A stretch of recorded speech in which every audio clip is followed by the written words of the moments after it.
সুযোগকে কাজে লাগিয়ে কোন মানুষের উপরে জুলুম করে টাকা তুলে দুটো বাইক কিনে নেবো এরকম যেন নিয়ত করবেন না তো। জোরে বলুন, নিয়ত করবেন না তো। হাত তুলে বলুন, করবেন না তো।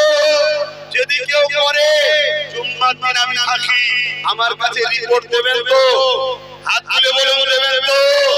কেন কিছু কিছু খবর আসছে, কিছু কিছু খবর আসছে যে কিছু কিছু টাকার বিনিময়ে দাঁড়িগুলোকে সামনে নিয়ে আসার প্ল্যান চলছে।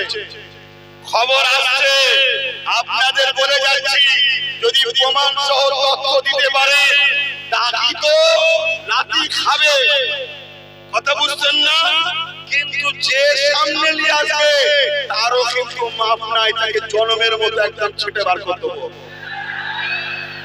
কেন এই গরিব অসহায় দুঃখীদের চোখের পানি যারা ফেলেছে তাদেরকে কোনোভাবে মেনে নেওয়া যাবে না। তার কাছে গিয়ে ক্ষমা চাও। যার চোখের পানি ফেলেছো তার কাছে ক্ষমা চাও। সে যদি মাফ করে দেয়, আমি আপনার সিদ্দিকী বা আমাদের পুরো জায়গা নেই। ঠিক না বেটি তো ভাই? কেন ইতিহাসে আমরা পড়েছি অনেক সাহাবা হুজুরদের ঘরে আবু জেহেল বাহিনীরা শহীদ পর্যন্ত করে দিয়েছে। এমন কি আমার নবী পাকের চাচা তিনার কলিজা পর্যন্ত চিবিয়ে খেয়েছে। পরবর্তীতে সেই হিন্দার গোলাম ওয়াইসি তিনি কি করলেন? ক্ষমা চেয়ে তওবা করলেন, ইসলামের মধ্যে দাখিল করলেন। আহা, আমার রাসূল পাক সাল্লাল্লাহু আলাইহি সাল্লাম তিনাকে মাফ করে দিলেন। জোরে বলুন সুবহানাল্লাহ। তাই যদি কেউ মাফি চায়, মাফি চাওয়ার সিস্টেমে আসুন, মাফ চান, ভুল হয়ে গেছে ক্ষমা চান। মানুষের কাছে অন্যায় করেছে, ক্ষমা চাওয়া দরকার আছে না? না, ক্ষমা চাইলে তো আপনার দুনিয়াও ভালো, আখিরাতও ভালো হয়ে যাবে। কিন্তু মনে রাখবেন, তা না করে আপনি গুজুর গুজুর কারোর সঙ্গে সেটিং এ যাবে, মনে রাখবেন আপনার ইকুলও যাবে, উকুলও যাবে। হয়তো ধরতে একটু দেরি হবে, কিন্তু মনে রাখবেন টাকাও যাবে আর সেটিংটাও যাবে। কেন? মনে রাখবেন এই দলে মাথাতে, বুঝতে পারছেন তো, জাতা লোক বসে নেই। আমি হুজুর হতে পারি কিন্তু কন্ট্রোলও করি আমি, এটা মাথায় রাখবেন, খেয়ালও রাখবেন। কথা বুঝে আসছে তো নাকি? গাদ্দারি চলবে না, চিটিংবাজি চলবে না, জুলুম চলবে না। তো যাই হোক, আমি এই কথাটা বোঝাতে এজন্য চাইছি, আমার ইমামে হোসেন পাক কারবালায় দাঁড়ালেন, দাঁড়িয়ে মানুষকে লক্ষ্য করে বললেন, তোমাদের মধ্যে কি কেউ আছো পরিবর্তন হবে? তাহলে ফিরে আসো। লড়াই হওয়ার আগে ইমামে হোসেন পাক বলছেন, কেউ কি আছো পরিবর্তন হবা? তাহলে ফিরে আসো। ইমামে হোসেন পাকের কথা শুনে মাত্র একজন এসেছিল, নাম তার হুর বিন ইয়াজিদ। নাম কি বলুন? হুর বিন ইয়াজিদ। সে ফিরে এসেছিল ইমাম পাকের দিকে, ইমাম পাক তাকে ক্ষমা করে দিলেন। জোরে বলুন সুবহানাল্লাহ। ওদিকে ইয়াজিদ বাহিনী 25,000 লোক, আর ইমাম পাকে পুরুষ মাত্র 52 জন। মোট 72 পুরুষ, তার মধ্যে কতজন? 52 জন। আহারে, 25,000-এর মোকাবেলায় 52 ছিল। সেদিন বিজয় আমাদেরই হয়েছে রে বাবা। কারবালা সেদিন হয়েছে। কারবালার আখেরি ময়দান ইমাম হযরত মেহেদী আলাইহিস সালাম দ্বারা হবে। সেদিন আমার ইমাম মেহেদী সাল্লামের নেতৃত্বে বিজয় আমাদেরই হবে। জোরে বলুন সুবহানাল্লাহ। এত হুড়ুহুড়ির মধ্যে তো জলসা ঠিকভাবে হয় না। কথা বুঝে আসছে? এটা একটা আলাদা স্মৃতির ব্যাপার আছে। তাই সেই 6 বছর পর সেই মাঠে এসেছি, তাই একটুখানি আবেগ থাকবে একটা।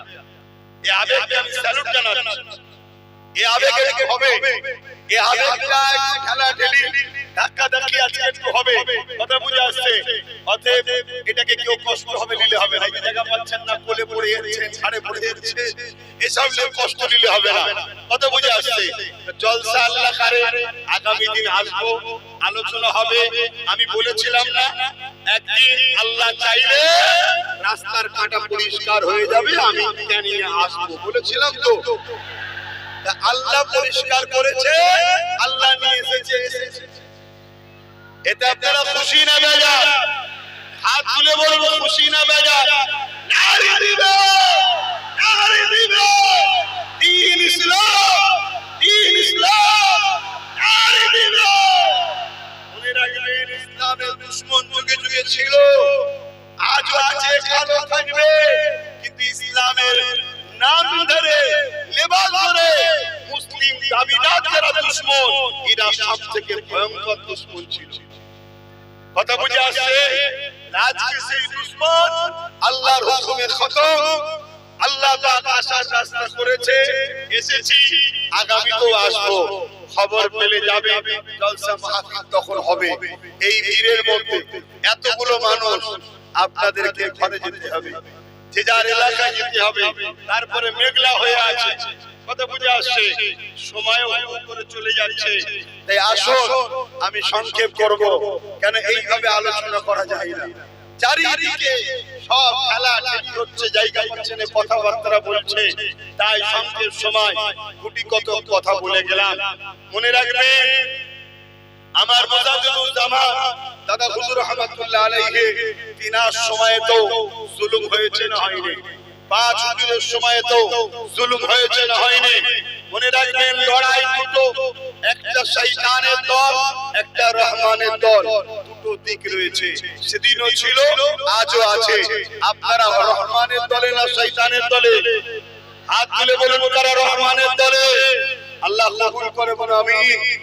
ঠিক তেমনই একটা লোক যদি অন্যায় করে, 10টা লোক যদি অন্যায় করে, তার জন্য লক্ষ কোটি লোককে নোংরা কথা বলা, তাকে দাগ লাগিয়ে দেওয়া, তার উপরে জুলুম করা যায় না। ভাইরা আমার ইমামে হোসেন বাপ এই মাসেতে এজিদের বিরুদ্ধে লড়াই করেছিল। কি জন্য? ইমামে হোসেন বাপের গদি দখলের লড়াই ছিল না। ইগো ইমাম বাপ গদি লড়াই করতে, দখল করতে চেয়েছিল নাকি? জোরে বলো। আমি জানি জায়গা হচ্ছে না, মানুষের মধ্যে বিরাট খেলাঠেলি হচ্ছে, এই উচ্ছ্বাস আছে, আমরা জানি। অনেক হাজার, অনেক কষ্ট করার পর আল্লাহ রহমত, আজকে 6 বছর পর আপনারা কাছে পেয়েছেন। আমি জানতে চাইছি, এই ক্যানিং পূর্বের মানুষ কারা কারা আছে, একটু হাত তুলে দেখাবে। ক্যানিং পূর্বের মানুষ যে যেখানে আছেন সেখানেই বসে যান। আর প্রথমেই বলবো, আমার প্রশাসন ভাই যারা রয়েছেন, তাদের কাজে যেন কোনো ডিস্টার্ব না হয়। কেন এই বিশাল জনসমুদ্রকে তারাও কিন্তু কাঁধে কাঁধ মিলিয়ে ট্যাকেল করছে, যেটা আমাদের উভয়ে কল্যাণ হবে, ভালো হবে।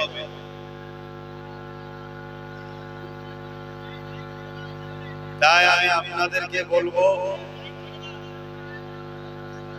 মাইকের সাউন্ড সব বন্ধ হয়ে গেছে মনে হয়।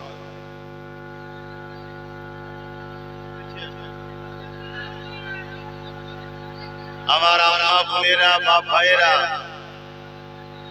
একটু সকলে চুপ করে, তবে তো দুটো কথা বলবো। সবাই যদি নিজেরাই কথা বলে, শুনতে পাচ্ছে না বলছে,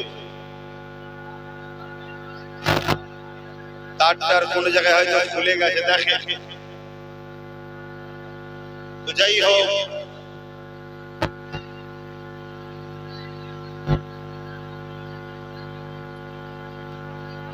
এই ঐতিহাসিক যে জনসমুদ্র আপনারা করেছেন,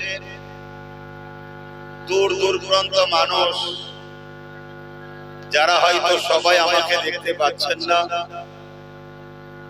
আমার আওয়াজ শুনতে পাচ্ছেন, আশা রাখছি। আমি সকলকে আন্তরিক ভালোবাসা ও শুভেচ্ছা জানাই।